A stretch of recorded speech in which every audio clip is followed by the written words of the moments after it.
Stuffed cabbage is a perfect comfort dish. I will leave a full list of ingredients in the descriptions below. So, now I will take you through the process. Let's do it. Clean the cabbage and cut the center of the cabbage out. I prefer to use Savoy Cabbage. Place it in a salted boiled water. Boil the cabbage for a couple of minutes and start to undress the cabbage, taking off the leaves one by one. Do not overcook it. You want the leaves to become a little softer, but not fully cooked. They will be getting more cooking later.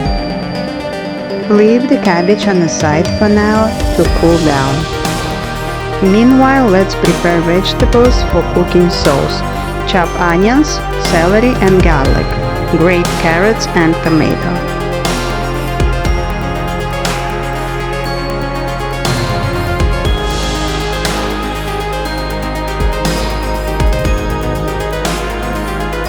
When vegetables are ready, preheat the cooking pot, put a little bit of oil, and add vegetables, one after another.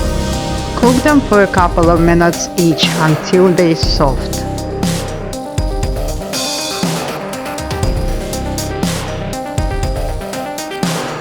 When the sauce is ready, turn it off, leave it on the side, and we will work on cabbage rolls for now.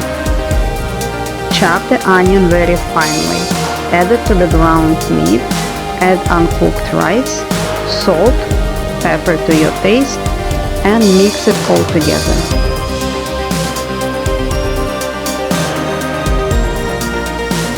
To prepare the cabbage leaves, cut the center of the leaf out.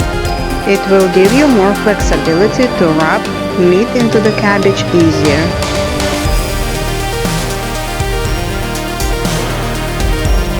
Now you're actually ready to make the cabbage rolls. Let's start wrapping the meat into the cabbage leaves.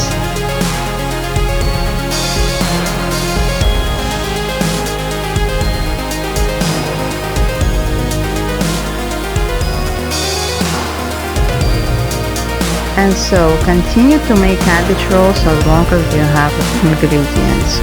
If you have leftover cabbage, don't worry, I will show you how you can use it. Just watch this video to the end. When you're done with wrapping, place prepared rolls into the pot with sauce.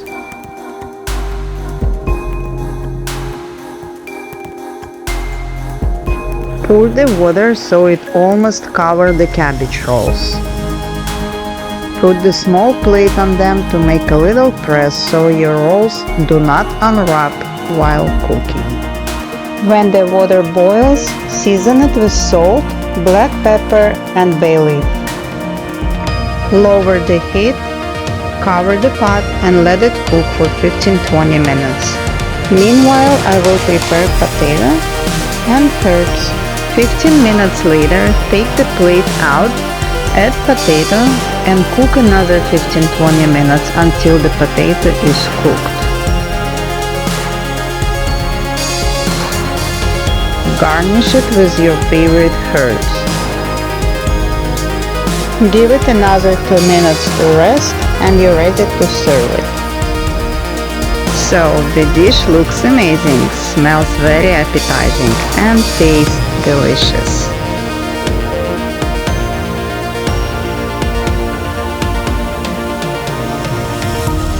I will serve it with a scoop of sour cream, but it's optional. Be prepared to make it over and over again because it's never enough and your family will ask for it again. Also, I will leave the link below to show you how to make delicious cabbage pancakes from your leftover cabbage.